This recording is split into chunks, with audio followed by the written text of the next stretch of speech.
취업은 해커스 대기업 해커스 공기업 해커스 시정을 크게 버렸어 가자. 네, 코레일 채용 준비하시는 여러분 반갑습니다. 이번에도 또 이제 샘플 문제가 나왔네요. 이번엔 샘플 문제, 문제 결론형 문제 샘플 문제는 두 문제입니다. 같이 한번 풀어보면서 또 이제 한번 방향을 좀 생각해 보도록 하죠. 동그라미 기업에 새로 채용된 직원 9명이 각각 기획조정부, 홍보부, 인사부로 발령을 받는데요. 이들은 자신이 발령받고 싶은 부서를 1지망, 2지망, 3지망으로 지원해야 된대요. 9명이 있는데 지원 현황이 이렇다, 옳지 않은 것 이렇게 묻고 있습니다. 자, 근데 보니까 인사부를 3지망으로 지원한 직원은 없다. 그 다음에 인사부보다 홍보부로 발령받고 싶어하는 사람이 이 직원 2명이다라고 되어 있는데, 일단 이 첫 번째 문장, 이 문장 같은 경우에는 그래도 뭔가 확실한 정보를 주죠. 인사부를 3지망으로 지원하는 직원은 없다. 근데 이런 거를 정리하기 위해서 예를 들어 인사, 홍보, 기획조정이죠. 기조, 1지망, 2지망, 3지망. 이렇게 해서 여기에다가 인원수를 채워가지고 문제를 풀기에는 일단 없다니까 여기는 이제 0이 될 거 아니에요. 이렇게 따지면.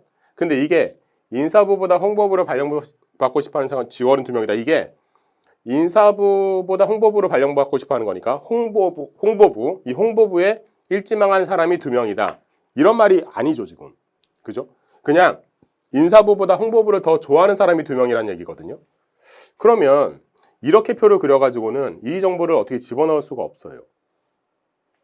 여기도 뭐 2지망으로 기획정보, 2지망으로 홍보보다 2명 많다. 그럼 이렇게 되면 뭐 이게 뭐 A라고 했을 때, 이게 A 플러스 2라고 했을 때 이게 A가 되겠구나. 이 정도는 알 수 있겠지만, 그런데 홍보부 1지망, 2지망, 3지망이 또 몇 명인지도 잘 모르겠고 하기 때문에 이것도 뭐 인사보다 기획조정부로 발령받고 싶어하는 직원. 그러니까 인사보다 기획조정을 더 좋아한다는 얘기니까 기획조정을 1, 인사를 3. 혹은 기획조정을 1, 인사를 2. 아니면 기획조정을 2, 인사를 3. 이렇게 한 사람들이 합쳐서 3명이다 이런 뜻이거든요. 그러니까 이렇게 표를 그려서는 이게 정리가 안 돼요. 이건 어떻게 하면 좋으냐면 이렇게 하면 좋아요. 여기에서 가만 보면 1지망, 2지망, 3지망으로 기획조정, 홍보, 인사를 써야 되잖아요. 근데 이 기획조정, 홍보, 인사가 1지망, 2지망, 3지망으로 조합되는 방식을 보면 전체 6가지 조합이 가능해요. 3개가 나열되는 경우의 수가 되기 때문에. 그래서 이렇게 한번 정리해 보는 거예요. 1지망, 2지망, 3지망을 일단 먼저 기획조정을 1지망을 쓴 사람이 있다면 홍보부, 인사부, 아니면 인사부, 홍보부 이렇게. 그죠? 이 위에다 좀 적죠. 이런 경우, 이런 식으로 적은 사람이 하나 있을 거고, 이런 식으로 적은 경우도 있을 거고, 아니면은 여기서 두 번째 홍보를 앞에다 적는다고 치면 홍보요. 그러면 기조가 2지망, 그 다음에 인사가 3지망이거나, 아니면 인사가 2지망, 기조가 3지망이거나 이렇게 될 수도 있고, 아니면 여기서 인사를 1지망으로 했다면 나머지 2개, 기조를 2지망, 홍보가 3지망일 수도 있고, 홍보가 2지망, 기조가 3지망일 수도 있죠. 이 사람들이 9명이 각각이 기획조정, 홍보, 인사를 1지망, 2지망, 3지망으로 적는 방법은 이 6가지밖에 없어요. 그죠? 경우의 수가 6가지밖에 없으니까 이게 조정되는 방식이니까 이걸 가지고 차라리 여기 나와 있는 걸 정리하는 게 차라리 낫습니다. 근데 인원은 어떻게 되냐면 인원은 총 9명이 돼야 돼요. 자, 이걸 토대로 그러면 이런 식으로 적은 사람이 몇 명인지 한번 보자는 거죠. 먼저 인사부를 3지망으로 지원한 직원 없대요. 그러면 여기나 여기는 없다는 얘기예요. 0 이렇게 되는 거고요. 그 다음에 인사보다 홍보로 발령 싶어하는 직원이 2명이 돼요. 그러면은 홍보가 인사보다 앞에 있는 직원, 이게 2명이란 얘기거든요. 그죠? 이게 얼마나 앞인지 상관없어요. 홍보가 제일 앞이어도 되고 홍보가 그러니까 1, 3 혹은 1, 2 아니면 2, 3 상관없어요. 하여튼 간에 홍보가 더 앞에 있는 게 2명이라 했거든요. 그죠? 근데 여기서 보세요. 홍보 인사 순서가 여기는 해당이 되긴 하는데 이미 0이라고 확정이 됐고요. 이건 홍보가 더 뒤죠. 이것도 홍보가 더 앞이긴 한데 이것도 이미 0이라고 확정이 됐죠. 이게 홍보가 앞에 있는 나머지 중에 유일한 경우예요. 인사홍보니까. 그러니까 이 경우가 여기서 2명이란 얘기가 되는 거예요. 원래는 인사보다 홍보를 더 좋아하는 좋아하는 조합은 이거 3개인데 이거 2개가 0이니까 요게 2가 된다. 이렇게 정리가 된 거죠. 다음 2지망으로 기획조정부 지원한 직원. 이지망으로 기획조정부 지원한 직원은 여기 아니면 여기거든요. 근데 이것도 이게 0이 됐으니까 여길 말하는 거예요, 결국은. 이게 이지망으로 홍보부 지원한 직원, 이지망 홍보부는 여기 아니면 여기거든요. 근데 이것도 0이 됐으니까 그냥 이걸 말하는 거예요. 그러니까 이게 이거보다 2명 더 많다. 그 말이 되는 거죠. 그래서 3, 일단 이걸 A라고 잡고 A 플러스 2가 되겠죠. 2명 더 많다 했으니까. 그죠? 얘가 A가 된다. 이렇게 보시면 되겠죠.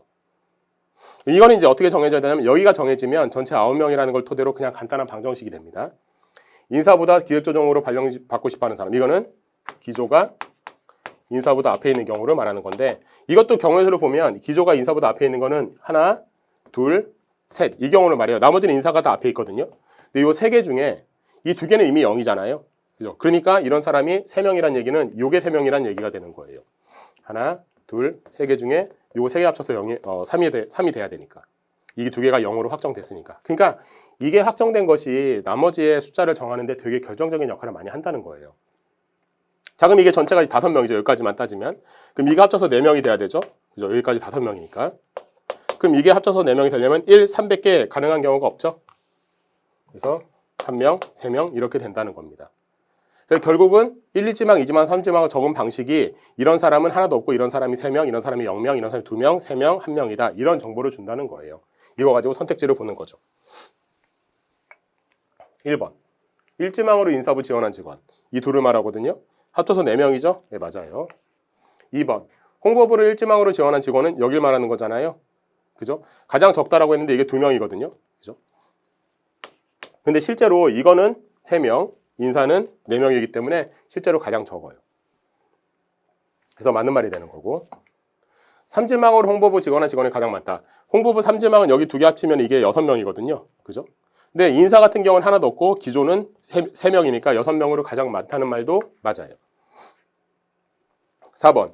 기획조정을 3지망으로 지원한 직원. 지금 여기 둘을 말하는 거잖아요. 이 둘. 합치면 3명이잖아요. 그죠? 3명이기 때문에 6명이라는 말은 틀려요. 답은 4번이 됩니다. 5번. 홍보부를 2지망으로 지원한 직원이랑 3지망으로 지원한 직원 수는 다르다라고 했는데 홍보부 2지망은 지금 여기하고 여길 말하거든요. 그죠? 그러니까 0 더하기 1이니까 여기는 한 명이 되는 거고 3지망으로 지원한 직원은 아까 봤듯이 여기니까 6명이거든요. 그죠? 직원 수 다르죠? 예, 맞는 게 되는 거예요. 답은 4번이 됩니다.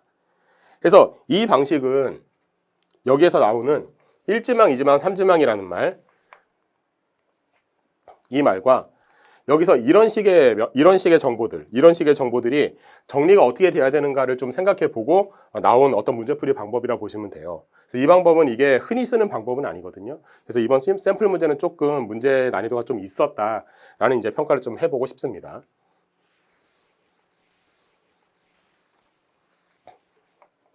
자, 다음 문제를 좀 보도록 하죠. 자, 이 문제는 진실 거짓 문제인데요. 3명이 진실 2명이 거짓이거든요. 근데 이 문제는 저희랑 같이 연습을 해보신 분이라면 뭐 아주 쉬운 문제는 아니더라도 되게 복잡하거나 어려운 문제는 또 아니라는 거를 알 수 있을 겁니다. 자, 일단 이 사람들이 하는 말부터 정리해보죠. A가 말하길 A는 해외에 참석했습니다. B가 말하길 A하고 C는 둘 다 했습니다. A 했습니다. 그리고 C도 했습니다. C가 말하길 A는 안 했습니다.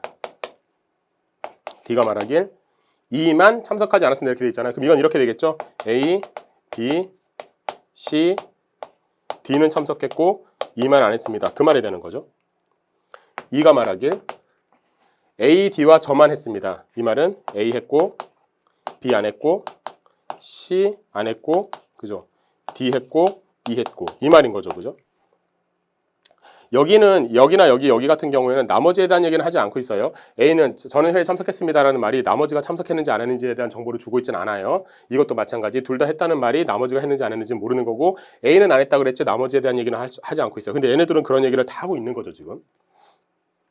E만 안 했습니다. 그럼 나머지는 했다는 얘기가 되는 거고. 그죠? A, D와 저만 했습니다. 그럼 나머지 둘은 안 했다는 얘기가 되는 거니까. 자, 근데 문제는 이게 3T, EF예요.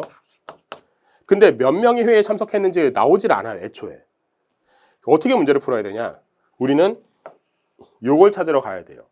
2명의 거짓말. 근데 그 2명의 거짓말을 찾아야 되는데 여기서 뭘 찾아야 되면 일단 모순관계를 찾아야 됩니다. 모순관계가 보이기 때문이에요. 누구하고 누가 모순관계인가요? 얘하고 얘가 딱 모순관계죠. 그 내용을 보면 단순 부정으로서 서로 모순시키는 관계가 됩니다. 다시 말해 A하고 C는요, 한 사람은 진실이고 한 사람은 거짓말이 될 수밖에 없어요. 그죠? 이 둘은 모순관계가 되기 때문에. 물론 누가 진실인지 거짓인지 몰라요. 하여튼 한 사람은 진실이고 한 사람은 거짓말이 되는 그런 상황이 이제 되는 거죠. 자, 그 다음에 여기 이렇게 4명의 말이 있잖아요. 나머지 3명. 나머지 3명 중에서 이거는 모순관계는 딱 보이진 않아요.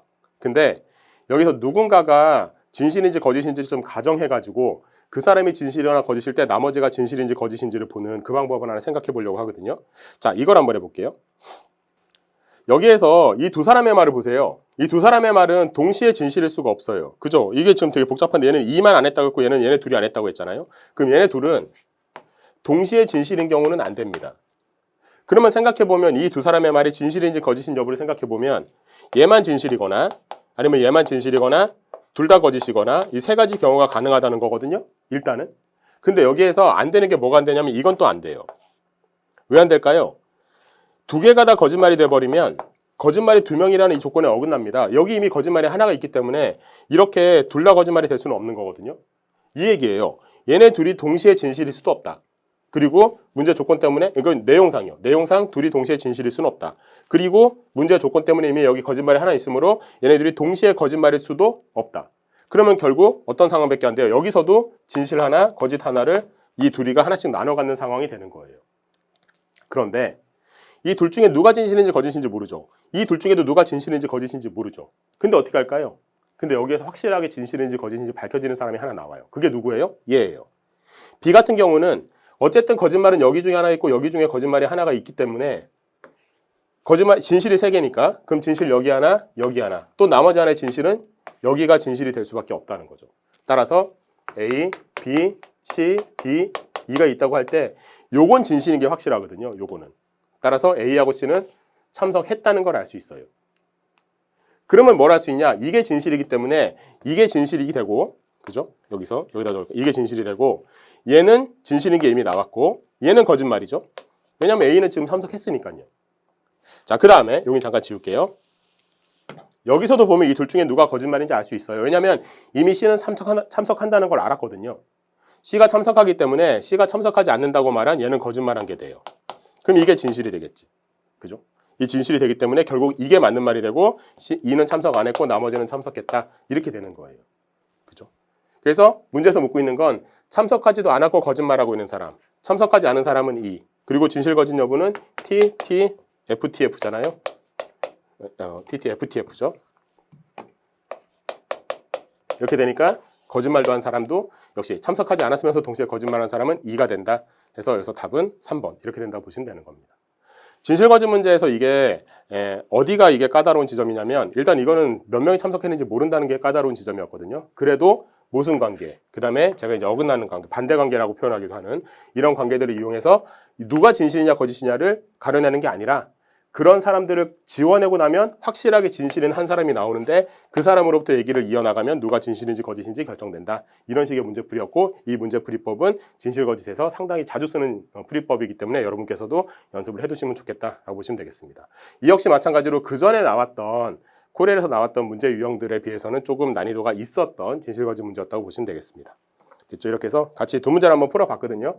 살펴보시면은 일단은 난이도가 좀 있었는데 실제 시험에서 난이도가 어느 정도 될지는 잘 모르겠긴 합니다만 어쨌든 이 정도의 난이도의 문제들을 좀 연습하시면서 대비하시면 충분히 좋은 결과를 얻으실 거라고 생각합니다. 여러분들의 합격을 기원하겠습니다. 샘플 문제 강의 여기서 마치도록 하겠습니다.